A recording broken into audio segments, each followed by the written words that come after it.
जिम्मेदारी बनती है। ये मत सोचिएगा कि अगर मुझे कोई इख्तिदार मिला है, मुझे कोई पावर मिली है तो मैं जिस तरह चाहूँ लोगों के साथ सलूक करूँ। मैं चैलेंज के साथ कह रहा हूँ, दावा है मेरा, चाहे कितना भी बड़ा कोई हाकिम वक्त क्यों ना हो, मेरे रब से बड़ा कोई हाकिम नहीं है, कोई हाकिम नहीं है। याद रखिएगा, आज अगर किसी शख्स से आपकी फर्माबरदारी में कोई कमी हो जाए, आपके यहाँ ड्यूटी देने में कोई कमी हो जाए, तो आप ज़रा लहजे नरम रखना, क्योंकि आज अगर आप लहजे सख्त भी कर लोगे तो शायद कोई आपसे कुछ ना कहे।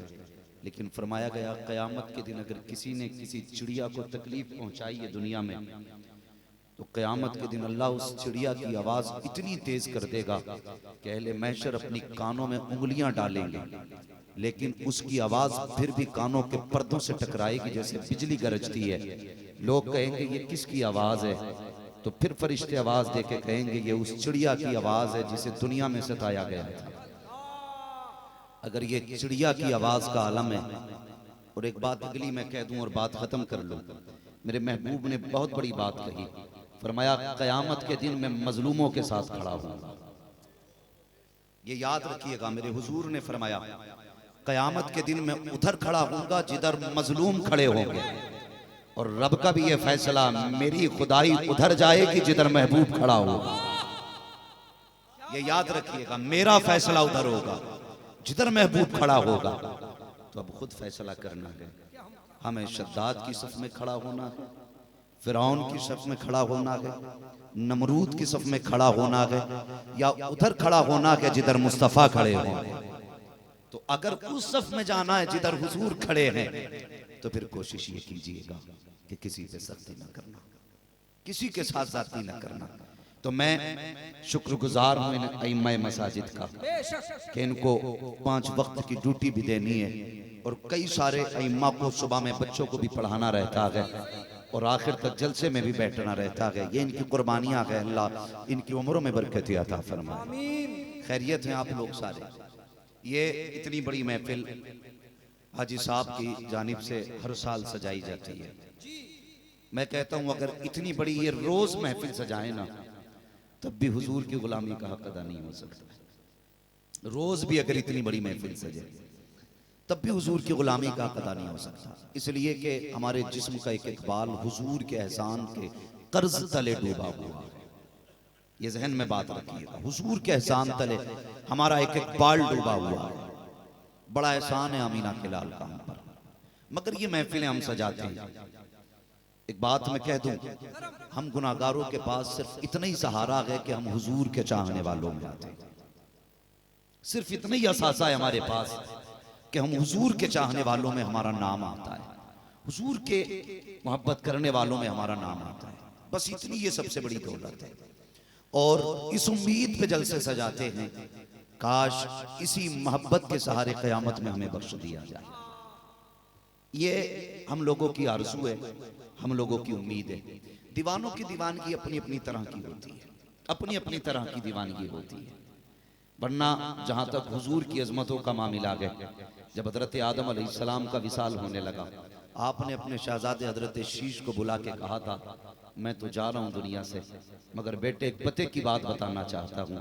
तो हजरत शीश अलैहिस्सलाम ने अर्ज की थी अब्बा क्या? तो आपने कहा था अगर मुसीबत में घिर जाओ ना और दुआएं कबूल ना होती हों, तो फिर मदीने वाले मोहम्मद का वसीला पेश कर। ये हजरत आदम अलैहिस्सलाम ने अपने बेटे से कहा था जब दुआएं कबूल ना होती हों तो फिर मोहम्मद के नाम का वसीला देना। अब्बा कौन है ये मोहम्मद? का जब मैंने जन्नत में कदम रखा तो दरवाजे पे इनका नाम था, जब जन्नत के बागात देखे तो पत्ते पत्ते पे इनका नाम था। कहा मैं समझ गया ये कोई और नहीं किसी रब के महबूब ही का नाम हो सकता है। कहा कि जब कभी अगर दुआएं कबूल ना होती हों तो इनके नाम की दुआई देना। हर नबी महबूब के आने के तज़किरे करता रहा। हजरत ईसा अलैहिस्सलाम अपने उम्मतियों में बैठे कह रहे अब मेरा जाने का वक्त आ गया है। जब इतनी बात कही ना, मेरे जाने का वक्त आ गया है, लेकिन सुनो मेरे बाद ना अगर तुम्हें दौर मिल जाए तो फिर उसकी गुलामी करना जिसे अहमद कहा जाएगा। तो गुलामों ने, आपके चाहने वालों ने ये कहा था आप ना जाइएगा, आप जैसा कौन आएगा जमीन पे? कहा क्यों? कि आप अगर हाथ लगाते हो तो अंधों को आंखें मिल जाती हैं, हजरत ईसा ने कहा था मेरे तो हाथ लगाने से अंधों को आंखें मिलती हैं, अब वो आएगा जिसके नालैन की मिट्टी अगर अंधे की आंखों से लगा दी जाए अल्लाह के अता फरमा देगा। वाह वाह, ये हजरत ईसा अलैहिस्सलाम ने कहा था। ये शान है मेरे महबूब की। हाँ, तो ये एक अपनी जगह बात है, लेकिन दीवानों की अपनी दीवानगी होती है, अपनी दीवानगी होती है। बहुत बड़े अमीर ने ना हुजूर की विलादत पे महफिल सजाई और बड़े पैसे वाला था वो भी। मैं अक्सर कहता हूं जब भी हुजूर की महफिल में बैठा करो ना तो खाली हाथ होके बैठा करो।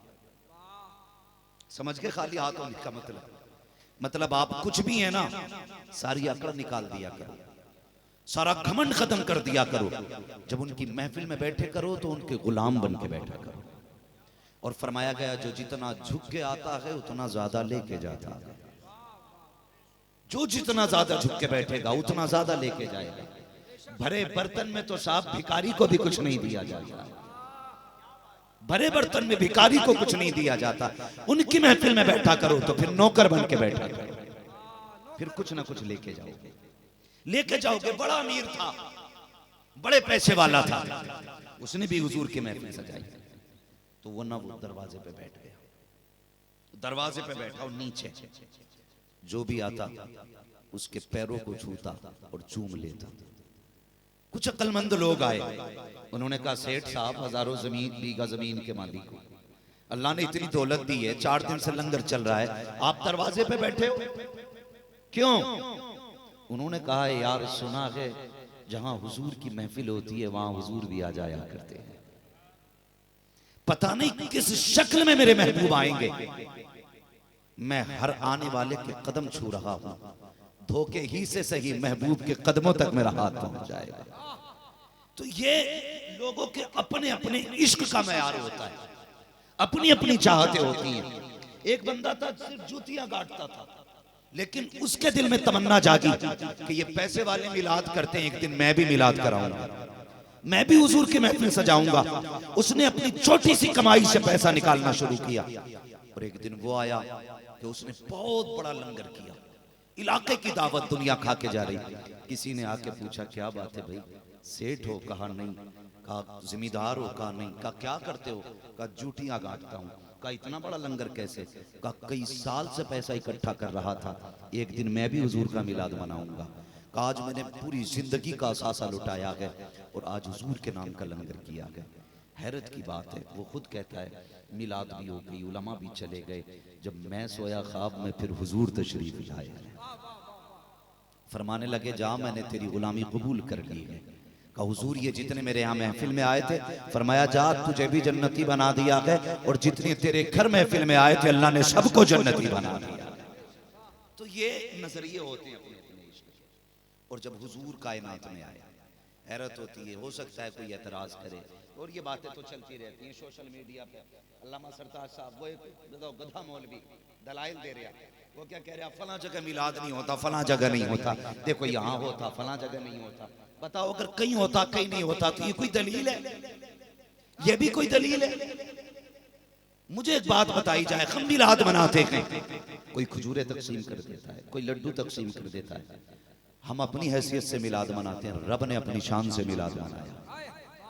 जिस साल हुजूर को पैदा किया गया पूरे साल तक अल्लाह ने सारी औरतों को, जितनों को बच्चे पैदा हुए, अल्लाह ने हुजूर के सदके में सारी माओं को बेटे अता किए।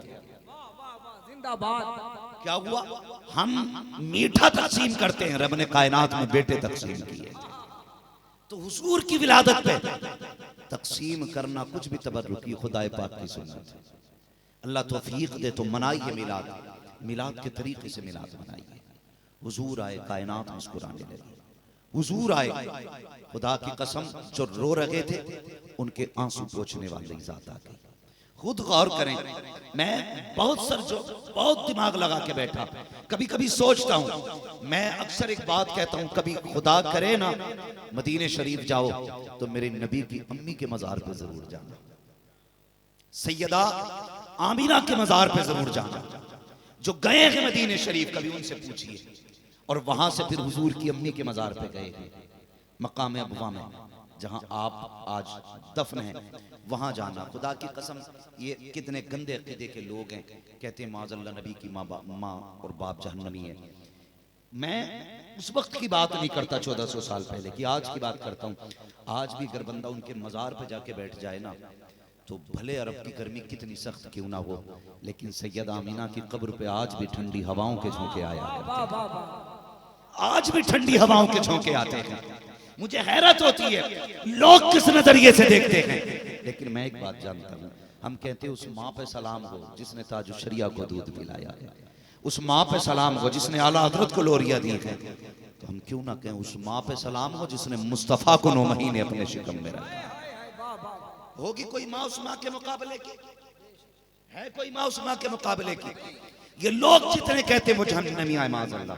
खुदा की कसम वो खुद कहती है, एक दिन हुजूर मेरे शिकम में थे और मैं सोई हुई थी, मेरे माथे पे पसीने के चंद कतरे आए, इतने में मेरी कमर के पीछे से ठंडी हवा के झोंके आने लगे।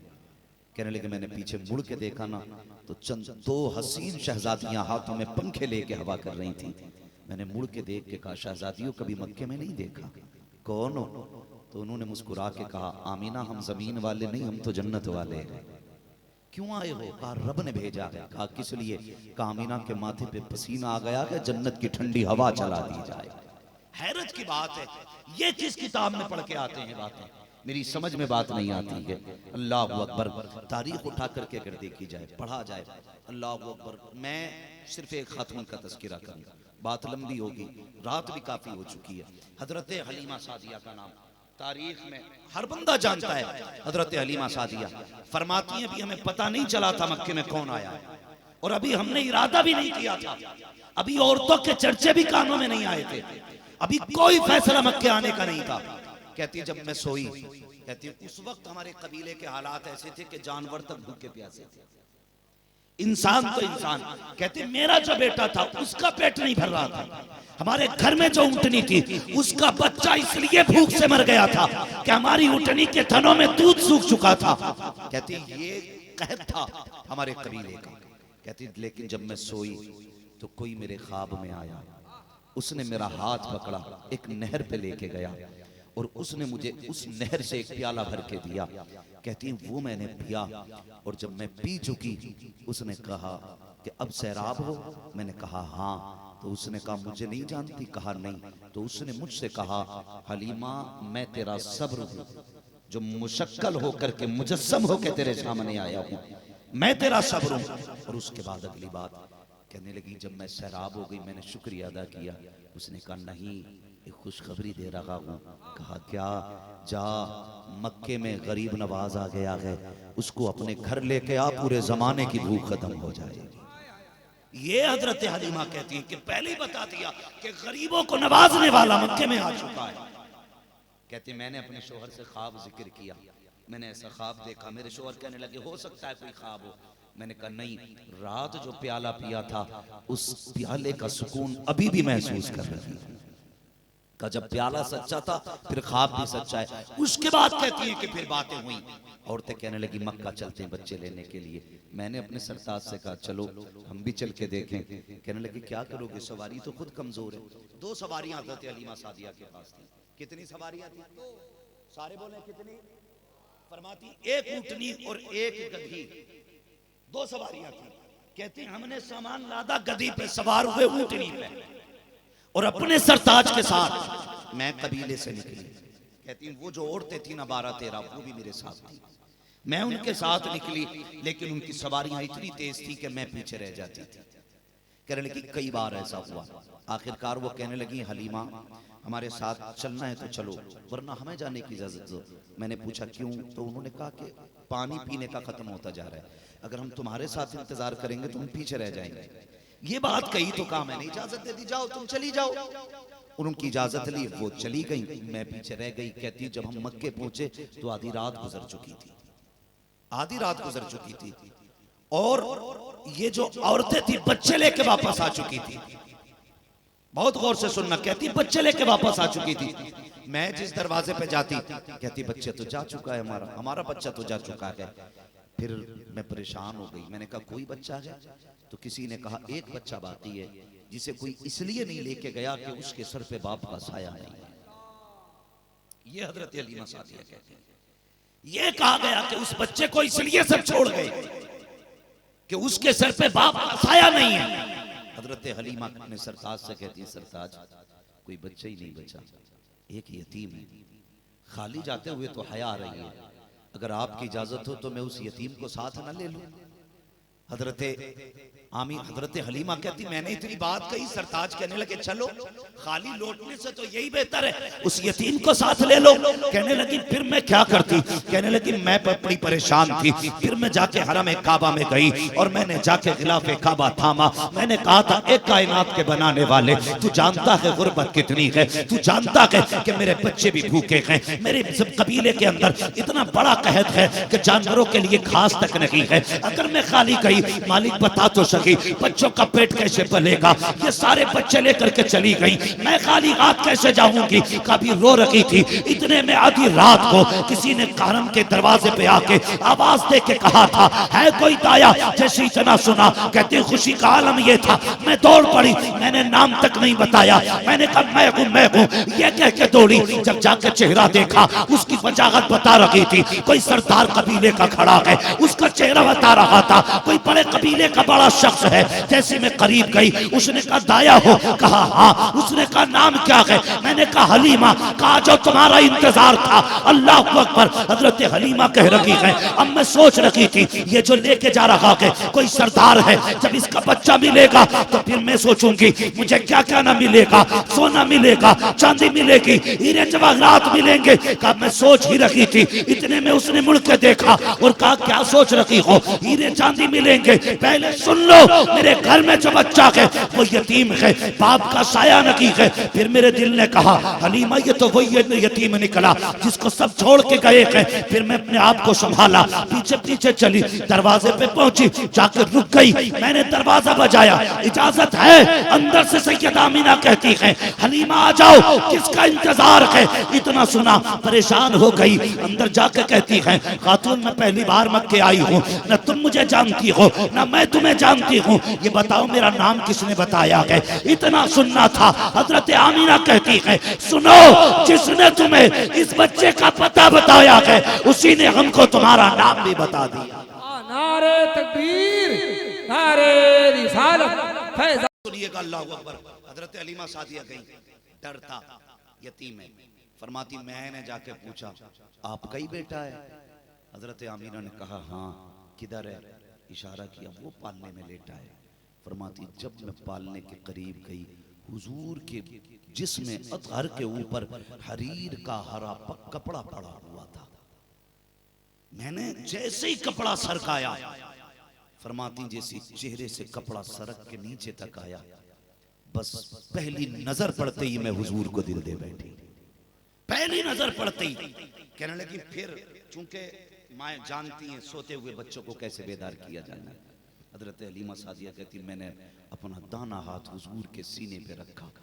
फरमाती हुजूर ने आंख बाद में खोली, मुस्कुराना पहले शुरू कर दिया था। मुस्कुराना पहले शुरू कर दिया था। हुजूर की आंख खुली और जैसी हुजूर ने मेरी तरफ निगाह उठा के देखी, जुल्फ देखी है कि नजरों ने घटा देखी है, लुट गया जिसने मोहम्मद की अदा देखी। बस हुजूर को देखा, कहने लगी मैंने हुजूर को उठाया और सीने से लगा लिया। कहने लगी मैं दुखों की मारी थी, भूख थी बच्चों में, शहर मेरे कबीले में कहत था, मैंने उठा के हुजूर को सीने से क्या लगाया, मेरे सीने के सारे दुख दूर हो गए। बस हुजूर को सीने से लगाया। हजरत आमीना फरमाती मैंने ना फिर देखा हजरत हलीमा सादिया हुजूर को सीने से लगा के ना, कहती मैं खो गई हुजूर में, मैं खो गई हुजूर में, बस फिर हुजूर में ही खो गई, मैं भूल गई मुझे करना क्या। कहा मैं हुजूर को सीने से लगा के बैठी थी। इतने में नबी की अम्मी फरमाने लगी हलीमा बच्चे को लेने आई हो? कहा हाँ। कहा जानती हो ये यतीम है? इतना कहते कहते सैयदा आमीना की आंखें बरस गई। जानती हो ये यतीम है? कोई औरत शायद इसलिए लेने नहीं आई कि इसके सर पे बाप का साया नहीं है। क्या सोच के लेने आई हो? क्या सोच के लेने आई हो? हजरत हलीमा सादिया के जुमले थे, आमीना अब ये ना पूछ क्या सोच के लेने आई हो, ये बताओ ये मेरे हवाले करना है या इसकी गुलामी के लिए मुझे यहीं पे रखना है? कहा मैं इन्हें नहीं छोड़ सकती, या तो बेटा दे दो या गुलामी के लिए यही रख लो। हजरत हलीमा के अमीना फरमाने लगी, ये यतीम जरूर है लेकिन बरकत वाला है, बरकत वाला है, लेके तो जा रही हो, संभाल के रखना, संभाल के रखना। ये वो है, जब ये पैदा हुआ तो कोई कह रहा था कि इसको पूरब की भी सैर कराओ, पश्चिम की भी सैर कराओ। जब ये आया, एक बादल के टुकड़े ने इसको मेरी गोद से ले गया और वापस लेके आया ना, तो मेरे लाल के बदन से पानी के कतरे टपक रहे थे, पानी के कतरे टपक रहे थे। कहा जब वापस आए मुस्तफा, पानी के कतरे थे। कोई कह रहा था कहां कहां लेके गए थे, तो किसी ने कहा हमने इसको पूरब की भी सैर कराई, पश्चिम की भी सैर कराई, उत्तर की भी सैर कराई, दक्षिण की भी सैर कराई, हमने इसको समंदरों में भी घुमाया है, हमने इसको सारे दरिया घुमा दिए हैं। कहा सबको बताया कि नहीं, तो कोई कह रहा था हमने कायनात को बता दिया है, इसे पहचान लो, आज के बाद जबान इसकी होगी, फैसले खुदा के हुआ। जिंदाबाद जिंदाबाद, अल्लाह अकबर। कहा ये इतनी अजमतों वाला बच्चा है, जबान इसकी होगी, फैसले खुदा के होंगे। हलीमा लेके जा रही है, संभाल के रखना। गोद में उठाया हजरत हलीमा, मारे खुशी के जब चली, सैयदा आमीना ने कहा पलट के एक बार और मेरे लाल को मेरे पास ले आओ। बड़ी बात होती है, मुश्किल बात होती है माँ का औलाद से जुदा होना। मैं दावे के साथ कहता हूं, खुदा की कसम, हर दर्द आसान होता है, मगर औलाद को जुदा करना माँ बाप के लिए ये सबसे बड़ा दर्द होता है, सबसे बड़ा दर्द होता है।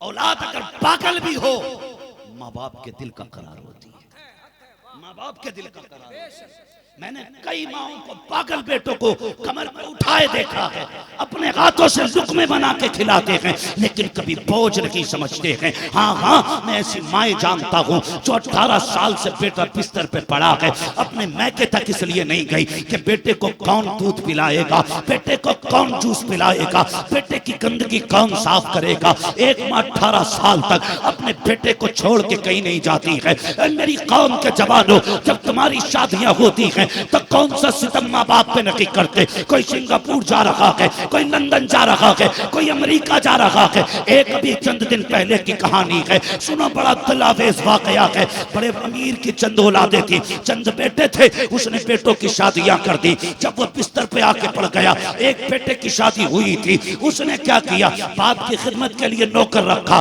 जब बाप की खिदमत के लिए नौकर रखा, नौकर से कहने लगा मैं अपनी बीवी के साथ पिकनिक पे जा रहा हूँ, याद रखना मेरे बाप की खिदमत में कमी ना हो। ये कह के परदेश चला गया। बाप बिस्तर पे पड़ा था, कोमा की कंडीशन थी, न चल सकता था, न बोल सकता था।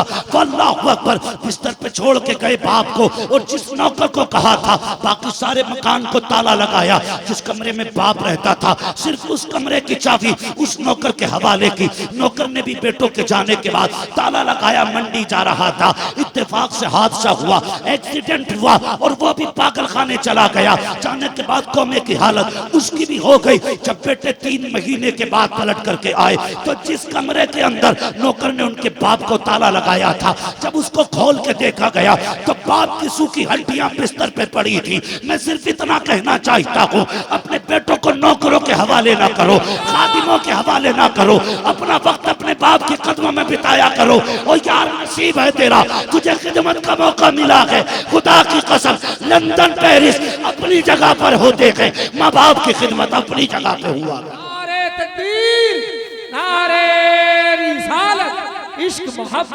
मोहब्बत, अज़मते वालिदैन। जो खुद कर लोगे वो तुम्हारी सबसे बड़ी नेकी है। जो खुद माँ बाप की खिदमत कर लोगे उससे बड़ी नेकी कोई नहीं है। हाँ, वो किसी जगह पे दौलत बंटने लगी थी, सुने बहुत गौर से, तो बंटवारे की बारी आई।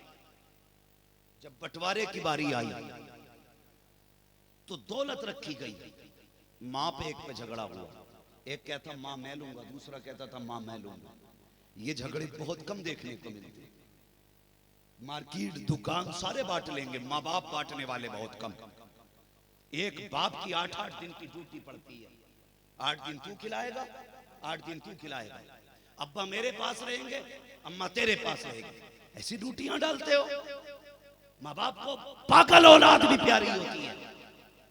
वक्त जाये करके मैं बस बहुत तेजी जाये किया बगैर मैं आगे बढ़ना चाहता हूँ। माँ बाप को पागल औलाद भी प्यारी होती है। फिर सही सालिम माँ बाप औलाद को प्यारे क्यों नहीं होते? क्यों नहीं सोचते इस बारे में? कभी गौर किया करो, कभी सोचा करो। हर चीज तुम्हें मार्केट से मिल सकती है, माँ बाप नहीं मिलेंगे, नहीं मिल सकते। दिल, गुर्दे, फेफड़े आज तो सारे बदल जाते हैं पैसे दे करके, लेकिन माँ बाप मार्केट में नहीं मिलते। ये माँ बाप नसीबों से मिला करते, अल्लाह नसीब से माँ बाप देता है। हजरत आमीना ने क्या कहा, खुदा की कसम, और फिर उनका बेटा जिनके बारे में मेरे इमाम ने कहा था, सरवर कहूं के मालिक और मौला कहूं तुझे, बागे खलील का गुले ज़ेबा कहूं तुझे, तेरे तो वस्फ़ है बेतनाही से है बरी, हैरान हूं मेरे शाह मैं क्या क्या कहूं तुझे। हलीमा लेके जा रही है ना, मेरे लाल की हिफाजत करना, जान से ज्यादा संभाल के रखना मेरे लाल को। आप फिक्र ना करें बेटा, मुझे दे। जब लेके चली, बहुत गौर से सुनना, अल्लाह अकबर, लेके आई तो ऊंटनी जो थी ना वहीं पे बांध दी थी बाहर ही, हरम शरीफ के सामने ऊंटनी उनकी सवारी थी।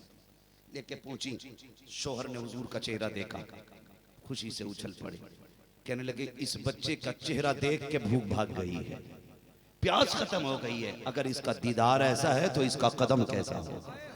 ये सोच के बहुत खुश हुए, अल्लाह का शुक्र अदा किया। जब हजरत हलीमा के शोहर सवारी पे बैठने लगे ना, तो आगे खुद बैठे चलाने के लिए, पीछे हजरत हलीमा हुजूर को लेके बैठने लगी, बैठ गई। अब सवारी को डंडे मार रहे हैं, लेकिन सवारी नहीं उठ रही थी, डंडे मारने लगे। अब पोता जा रहा था तो दादा भी दौड़ के आ गया। बड़ा गहरा रिश्ता होता है दादा और पोते का, बहुत गहरा रिश्ता। हाँ, इसलिए कि दादा पोते में अपने बेटे का बचपन देखते हैं, इसलिए दादा को पोता प्यारा होता है, क्योंकि पोते में उन्हें अपना बेटा दिखाई देता है। आए दौड़ के, देखा कि हजरत हलीमा के शोहर ऊंटनी के छड़ी मार रहे। आपने कहा क्या बात है? कहा उठ नहीं रही है। फरमाने लगे ऐसे नहीं उठेगी। तो वो कहने लगे ऊंटनी हमारी है, हमें ज्यादा पता है। तो मुस्कुरा के मेरे नबी के दादा ने कहा ऊंटनी तुम्हारी है लेकिन पोता हमारा है। तुम ऊंटनी के बारे में जानते हो, हम अपने पोते के बारे में जानते हैं। कहा जनाब ये कमजोर है, जब तक टूटा ना जाए ये चलती नहीं। आपने फरमाया ना, ऐसा करो, हलीमा को आगे बैठाओ और मेरे पोते को उनकी गोद में दो। अब जब हलीमा हुजूर को लेके आगे बैठी ना, तो बिना इशारा किए ऊंटनी उठ के खड़ी हो जाती है। ये हजरत अब्दुल मुत्तलिब कहते हैं कि ये हमारे पोते की बात है। अल्लाह अकबर, बहुत गौर से सुने। फिर हजरत हलीमा ने जब फरमाती, खुद हजरत हलीमा कहती मैंने ना लिया तो हुजूर ने अपने हाथ में वो रस्सी पकड़ ली, जो ऊंटनी की रस्सी। मैंने इसलिए छुड़ा दी, हुजूर के नाजुक हाथ है, कहीं छूट ना जाए, कहीं इसमें उसके खराशे ना आ जाएं, जख्म ना हो जाएं। कहती फिर मैंने छुड़ाई, फिर पकड़ ली। का तीसरी मर्तबा छुड़ाई तो हुजूर ने ऐसे जलाल से मेरी तरफ देखा, फिर मैंने छोड़ दिया। कहने लेकिन मैं उस वक्त समझी जब ऊंटनी चली, गोया हुजूर कह रहे थे उधर से तुम लेके आए थे, इधर से हम लेके जाएंगे। और जब हुजूर ने रस्सी पकड़ी ना, तो कहती कि फिर हवा से ज्यादा तेज सवारी जा रही थी, हवा से ज्यादा तेज। जो पहले गई थी, 3 दिन पहले जा चुकी थी, ये सवारी उनसे आगे निकल गई। किसी ने कहा हलीमा जा रही है, किसी ने कहा ना हलीमा हो ही नहीं सकती, उसकी सवारी में इतनी ताकत कहाँ। किसी ने कहा नहीं नहीं हलीमा ही है। आवाज दी हलीमा है क्या? मुड़ के पीछे देखा, कहा हाँ हलीमा ही थी। कहा ये तो बता सवारी बदल दी है क्या? कहा सवारी तो वही है, सवार बदल गया, सवार बदल गया। अल्लाह अकबर। अब औरतें हैरत में थी, हलीमा कौन है ये बच्चा, कौन है? फरमाने लगी ये ना पूछो, ये वो है जिसके आने से हलीमा की तकदीर बदल गई है, हलीमा की तकदीर बदल गई है। रास्ते से ये जैसे सवारी गुजरती जाती, बेशुमार कमालात देखने को मिले। अल्लाह अकबर। फरमाने लगी कि एक ऐसा भी वाकया पेश आया उसी सफर में। कहती ये होता जा रहा था, जिस ऊंटनी पे हुजूर सवार थे, वो जिस जंगल से गुजरती, जहां पैर रखती वहीं से हरियाली घास जमाया करते थे, हरी हरी घास जमाती। कहते हैं जिस जंगल से हम गुजरते वो जंगल पूरा हरा भरा हो जाता था। कहने लगे थक गए हम, एक जगह सस्ताने के लिए बैठे, तो जिस दरख्त का सहारा लिया वो सूखा था। जैसे ही बैठी में हुजूर को लेके पूरे दरख्त पे हरे हरे पत्ते निकल आए। कहा ये कमालात देखे सारे हरे तुम्हें थे। कहती हूँ फिर और देखो आगे बढ़ी। एक औरत जो थी कुएं के किनारे बैठी रो रही। मैंने उससे पूछा, हमें भी पानी की जरूरत थी, हम भी गए। मैंने उससे पूछा तू क्यों रोई? उसने कहा कि मैं अपने बच्चे को लेके आई थी, अचानक यहाँ मैं पानी निकालने लगी, मेरा बच्चा चलते हुए आया, पानी में गिर गया, डूब गया मेरा बच्चा। फरमाया रो मत, तेरा बच्चा भी आ जाएगा। कहा कैसे आएगा? मैंने बच्चे को बचाने की वजह से जल्दी से रस्सी छोड़ी तो डोल रस्सी भी गिर गई। अब कैसे बेटा निकलेगा? आपने ना हुजूर के चेहरे से कपड़ा हटाया और कुएं की तरफ कर दिया। फरमाती कि जैसी कुएं ने चेहरा देखा, उछाल मार के किनारे पे आ गए। कहते हैं कि जैसी पानी ऊपर आया, बेटा किनारे पे आ गया। हजरत हलीमा ने फरमाया उठा ले, तेरा बेटा है। खुदा की कसम, उस औरत ने कहा था कौन है ये तेरे साथ, किसे लेके आई है? हजरत हलीमा ने कहा था मैं इन्हें साथ नहीं लाई हूँ, बल्कि मैं इनके साथ चल के आ रही हूँ, मैं इनके साथ चल के आ रही हूँ। बातें बहुत है, कहती मैं हुजूर को लेके आ गई। फिर क्या था? कई सारी बातें थी। कहती जिधर से गुजरते खुशबू फैलती, मैं हुजूर को लेके आ गई, मेरा घर रोशन। उस वक्त चिराग जलते थे, आज इतनी सारी लाइटें, उस वक्त तो चिराग मुश्किल से मिलते थे, चिराग नहीं होते थे। कहते हैं लोग कहते हैं कि पहले ऐसा होता था कि हलीमा के घर का अंधेरा नहीं मिटता था, आज हलीमा के घर का उजाला ही खत्म नहीं होता। औरतें कहने लगी बड़ा पता नहीं कहां से लेके आई है, कितनी दौलत ले आई कि पूरी रात चिराग जलाती है। औरतों ने कहा हलीमा चिराग जलाती हो? कहा नहीं। कहा झूठ बोलती हो? कहा अच्छा झूठ तो हम नहीं बोलते। कहा फिर ये रोशनी कैसे? फरमाया आया कभी चेक कर लेना। एक दिन रात में औरतें इकट्ठी होके आ गई। जब इकट्ठी होके आई, दरवाजा बजाया, कहा आज हमने तुम्हें पकड़ लिया। कहा क्या? कि देखो चिराग जल रहा है। कहा किधर चिराग है? देखो। घर घुमाया हजरत हलीमा ने ना। फरमाती है कि फिर कोई चिराग नहीं मिला। कहा रोशनी कैसी है? फरमाया आओ मैं तुम्हें चिराग दिखाती हूँ। जब औरतों को लेके गई, हुजूर पालने में थे, जैसी रस्सी वो जैसी कपड़ा खसकाया, वो औरतें कहती हमने अपनी आंखों पे हाथ रख लिया। हुजूर के चेहरे से ऐसी रोशनी निकल रही थी कि चांद के अंदर से भी ऐसी रोशनी नहीं निकला करती। तो ये हुजूर के कदमों की बरकत। फरमाती मैं क्या बताऊं, जैसे बच्चे महीने में बढ़ते हैं, हुजूर उतना एक दिन में बढ़ते थे, और जितने बच्चे साल में बढ़ते, हुजूर उतना महीने में बढ़ते थे। कहते हैं कि हुजूर इतनी तेजी से बढ़ते जाते कि लोग हैरत करते थे हुजूर के रफ्तार को देख करके। अल्लाह अकबर। फरमाती हुजूर आए, पूरे कबीले की गरीबी खत्म हो गई, पूरे कबीले की। कह लेकिन फिर तो पूरी कबीले के मजे ही मजे आ गए, और इतना दूध जानवरों में होने लगा कि हम पी भी लेते थे और दूध बच भी जाया करता था। फरमाते कि इतना दूध मेरे घर के अंदर के सारे बर्तन भर जाते थे, लेकिन दूध खत्म नहीं होता था। फरमाती जो सबसे बीमार बकरी थी ना, उससे भी इतना दूध निकलता था कि घर में दूध के ठिकाने नहीं रहते थे। लेकिन जानते हो, फरमाती मेरे घर के जानवर भी हुजूर का इतना अदब करते थे कि हुजूर जब घर में आ जाते, बकरियां बोलना बंद कर देती थी। 4-5 बकरियां तो इतनी शरीर थी, अगर हुजूर नहीं होते घर में, पूरा घर सर पे उठा लेती थी।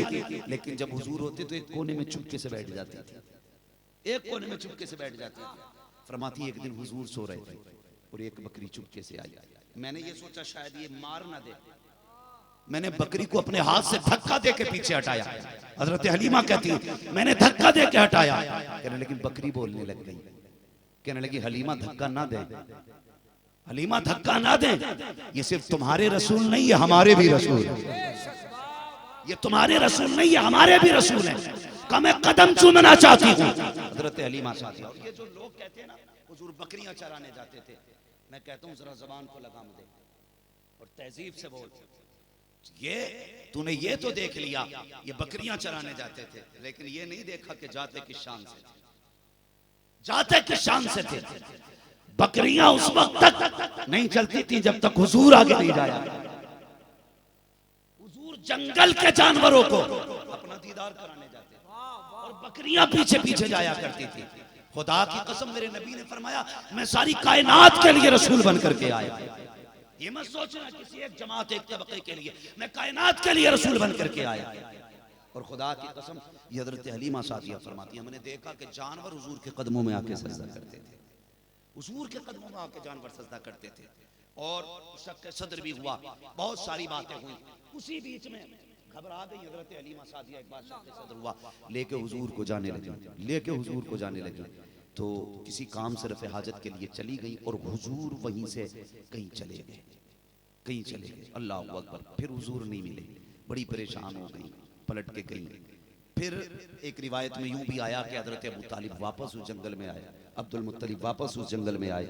और फिर दूसरी रिवायत में यूं भी है कि नहीं, इधर से अबू जहल का गुजर हो रहा था, इसने हुजूर को उठाया और लेके चला।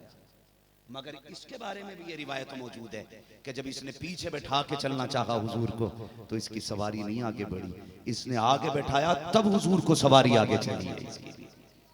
ये ऐसे कितने सारे मामलात लोगों ने देखे, मगर खुदा की कसम जो मैं बताना चाहता हूँ, हजरत हलीमा सादिया के पास हुजूर 6 साल की उम्र में वापस पलटे। बहुत कम अम्मी के साथ हुजूर रहे, उसी बीच में अपनी वालिदा के साथ फिर ये मदीना शरीफ भी आना हुआ। हुजूर 1 से 1.5 महीने तक मदीना शरीफ में रहे। सहाबा इकराम फरमाते हैं कि हुजूर पूरी जिंदगी मदीने शरीफ की इस मुद्दत को बयान करते रहे। हुजूर देख याद कर कर के उन दिनों को रोया करते थे, फरमाया करते थे मैं इस गली से अपनी माँ के साथ गुजरा था, मैं इस कुएं में आकर तैरता था जब मैं अपनी माँ के साथ आया था। ये हुजूर याद करके रोते थे अपनी माँ के साथ के सफर को। फरमाते हैं फिर वक्त बदलता गया, वापसी में माँ के साथ आ रहे थे, रास्ते में वालिदा का भी इंतकाल हो गया। तारीख में ये पहली ऐसी कब्र थी जो हुजूर ने अपने हाथ से बनाई है। अल्लाह अकबर, अपने हाथ से कब्र बनाई। और हजरत उम्मे ऐमन बयान फरमाती कि मैं जब हुजूर को लेके वापस पलट आई ना तो हुजूर मुड़ मुड़ के अपनी माँ की कब्र को देख रहे थे।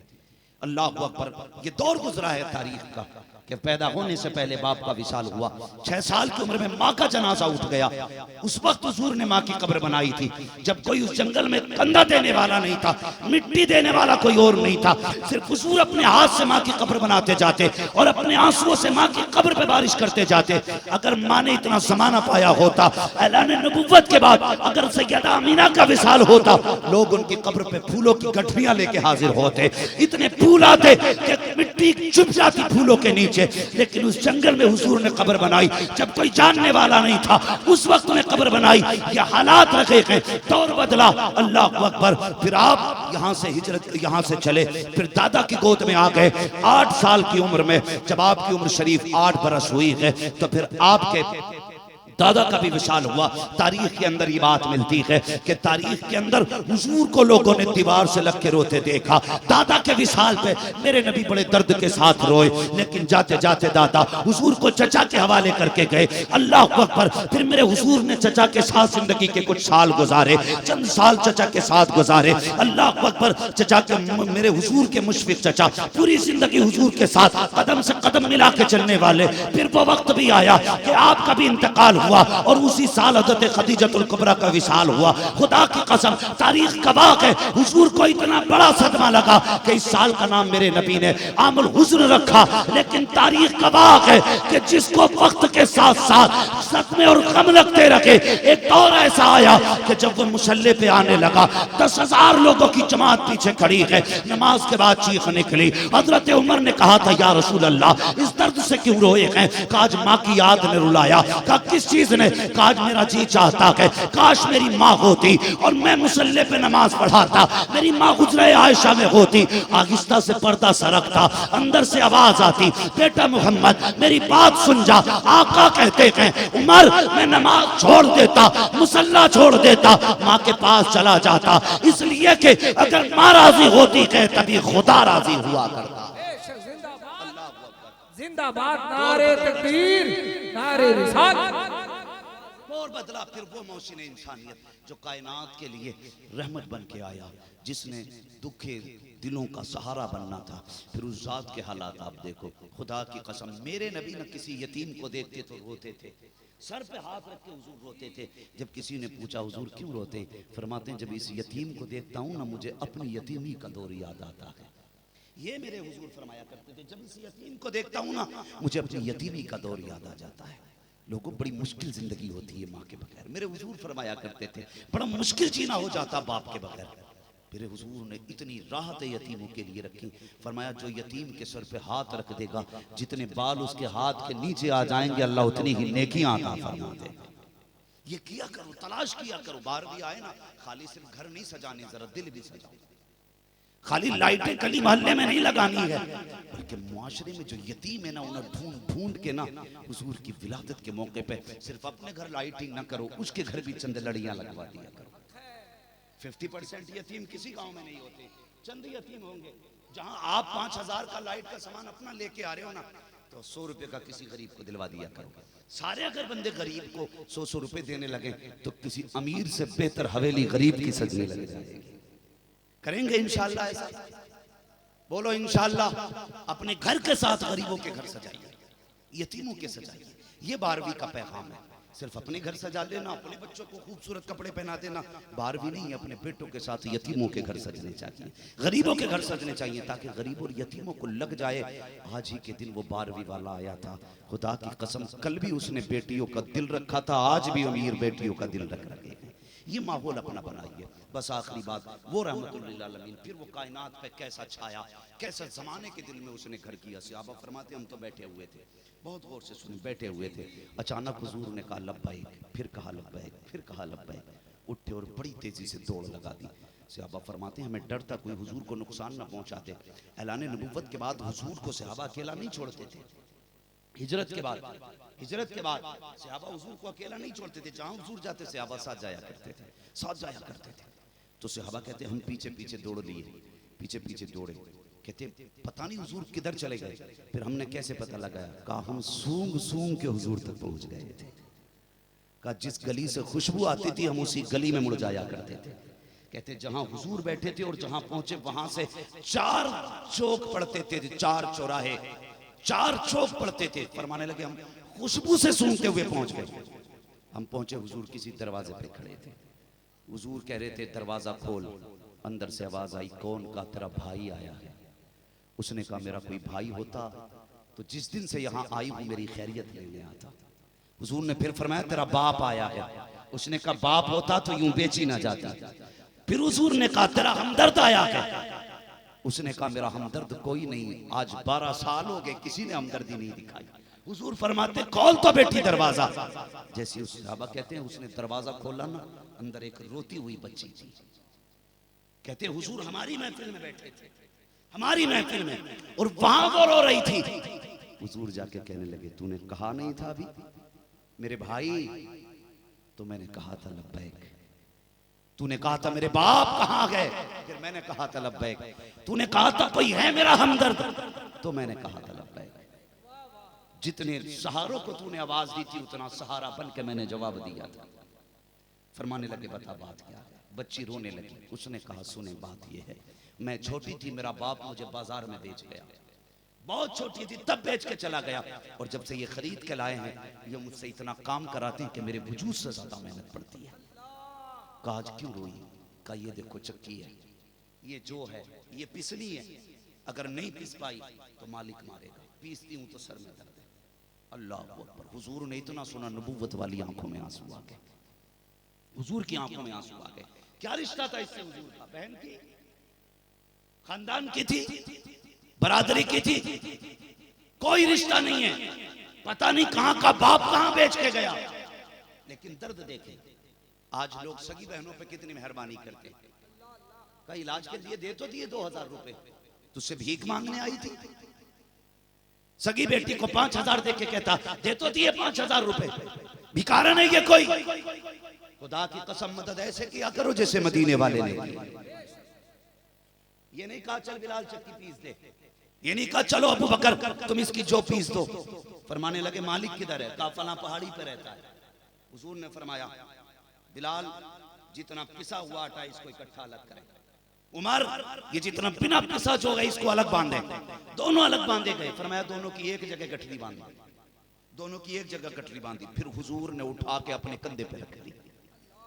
चलो गुलाम हाजिर है, ये तकलीफ क्यों उठा रहे? फरमाया अबू बकर पीछे हट जा, मैंने इसे बेटी कह दिया।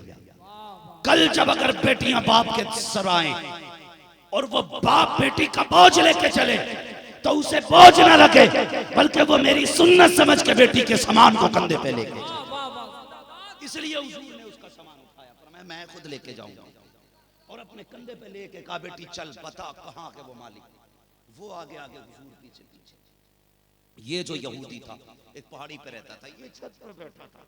इत्तेफाक से कोई फंक्शन था, बड़े मेहमान इसके घर आए थे, ये छत पे बैठा था। इसने अचानक देखा हुजूर के चेहरे पे नजर पड़ गई।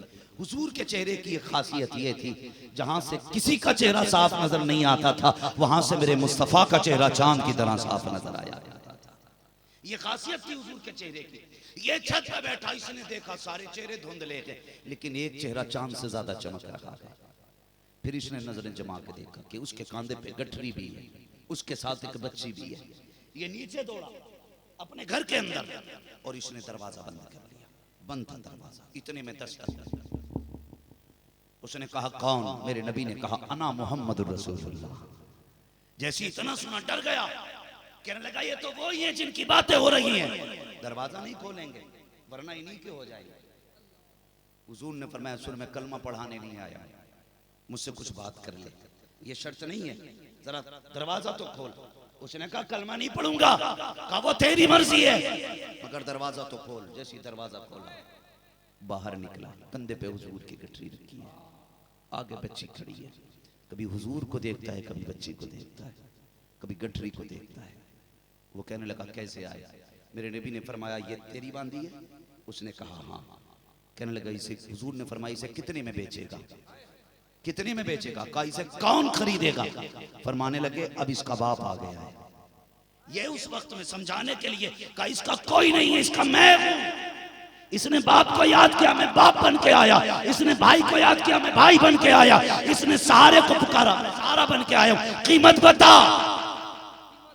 कहा ये कंधे पे क्या? कहा कि वो है जो तूने इस पे बोझ डाला था, वो है जो तूने इस पे बोझ डाला था। वो अंदर गया, ठहरिए, अंदर गया, किताब उठा के लाया, किताब लेके खड़ा हो गया। वर्क पलटता जाता है, देखता जाता है, वर्क पलटता जाता है, देखता जाता है।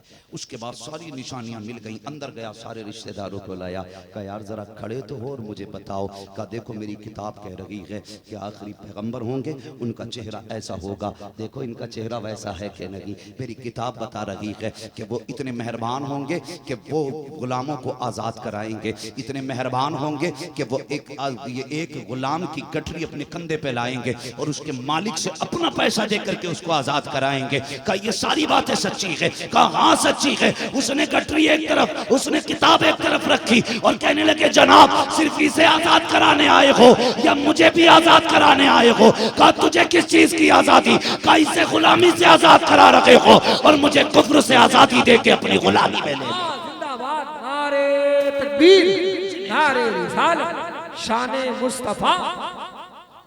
इतनी बड़ी नेमत आई शक्ल में हमारे पास। फरमाया गया वामा भी नेमत रब्बी का फातिश, अपने रब की नेमतों का खूब खूब चर्चा करो। आला हज़रत ने कहा हश्र तक डालेंगे हम पैदाइश मौला की धूम। कोई करे ना करे हम उन पर भी मनाएंगे, कोई जुलूस निकाले ना निकाले हम निकालेंगे। किसी के दरवाजे पे झंडा लगे ना लगे, सुन्नियों के दरवाजे पे झंडा लगे, लगेगा नहीं इंशाअल्लाह लगेगा। हम सारे झंडे अपनी जगह पर, मुस्तफा की पैदाइश का झंडा अपनी जगह पर है। मगर हैरत होती है लोग सारे झंडे लगा लेते हैं, हुजूर का झंडा नहीं लगाते, जबकि झंडे पहचान होते हैं। ताहिर रज़ा तुम्हारे रामपुर में झंडा लगे साइकिल का, तो लोग कहते हैं समाजवादी पार्टी से ताल्लुक रखता है, आजम खान वाला है कि नहीं? साइकिल का झंडा लगे तो कहते हैं आजम खान वाला है। पंजे का झंडा लगे लोग कहते हैं हाँ। अगर फूल वाला झंडा लगे कहते हैं मोदी जी का आदमी है।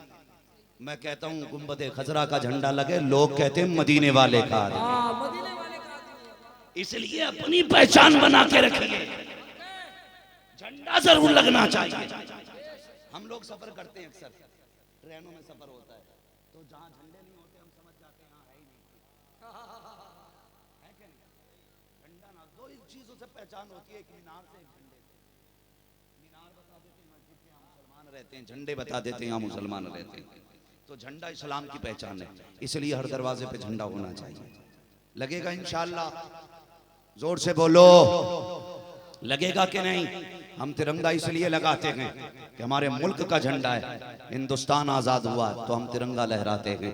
कायनात जुल्म से आजाद हुई इसलिए मदीने वाले का झंडा लगाया जाता है। इसलिए इंशाअल्लाह सुबह क़यामत तक जब तक हमारी नस्लें बाकी रहेंगी, हुजूर की विलादत का झंडा झंडा झंडा लगता रहेगा। ये हमारे ज़हूर भाई बैठे हैं, भुवनेश्वर से ताल्लुक है इनका। मुझे इनकी एक बात सबसे अच्छी लगती है, सुबह सादिक के वक्त सबसे पहले झंडा लहराया जाता है, उसके बाद दिन में प्रोग्राम और जुलूस होता है। ये मिजाज बना लो, जैसी सुबह सादिक हो सारे लोग पहले झंडा लहराएं, लगाएंगे इंशाअल्लाह। परचम कुशाई की रस्म अदा की जाए, उसके बाद जलसे प्रोग्राम होने चाहिए। वह अम्मा बिनिअमति रब्बी का फातिस, अपने रब की नेमतों का खूब खूब चर्चा करो। हम जब तक जिंदा रहेंगे हम अपने महबूब के तज़किरे करते रहेंगे। हमारी एक एक सांस उनकी गुलामी में, जिस्म का एक एक बाल उनका गुलाम है, एक एक रूंगटे पे उनका एहसान है। जब तक हम जिंदा रहेंगे मदीने वाले की बातें करते रहेंगे। वो कहा था किसी ने, नात खानी मौत भी हमसे छुड़ा सकती नहीं, कब्र में भी मुस्तफ़ा के गीत गाते जाएंगे। बस जो हुए अगलात माफ़ फरमाए रब्बे कायनात। जिंदगी ने दिया साथ, फिर होगी मुलाकात।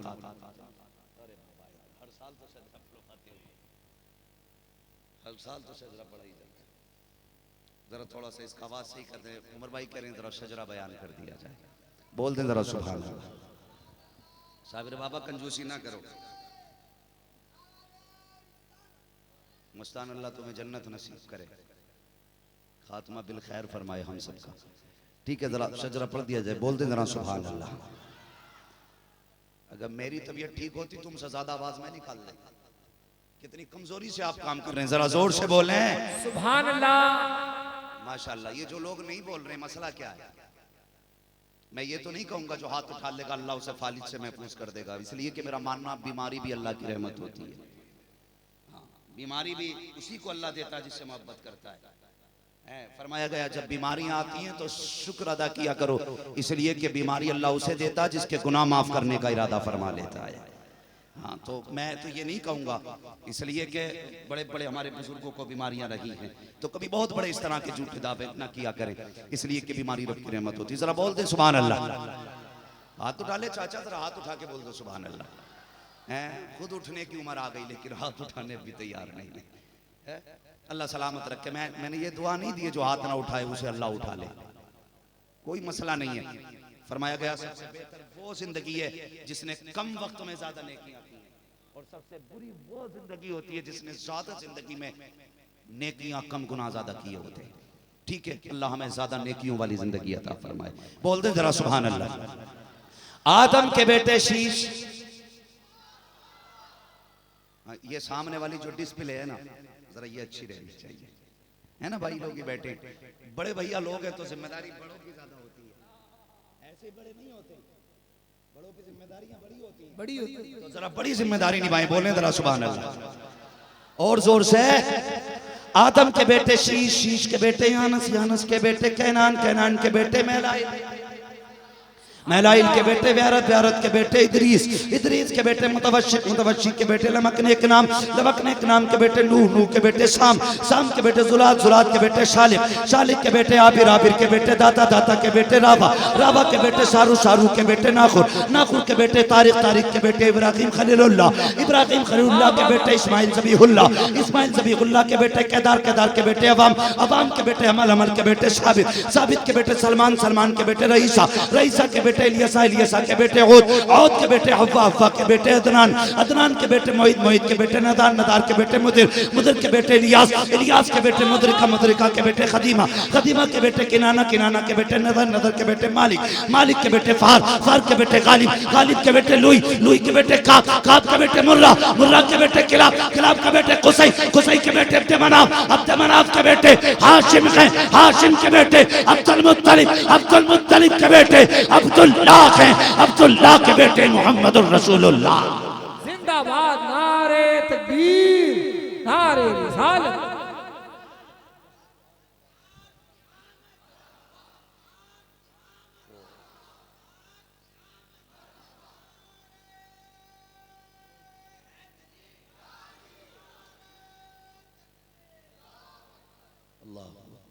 बस अब सारे लोग मेरे साथ पढ़ लीजिए, ला इलाहा इल्लल्लाह मुहम्मदुर रसूलुल्लाह वमा अलैना इल्लल बलाग। अस्सलामु अलैकुम व रहमतुल्लाहि व बरकातहू।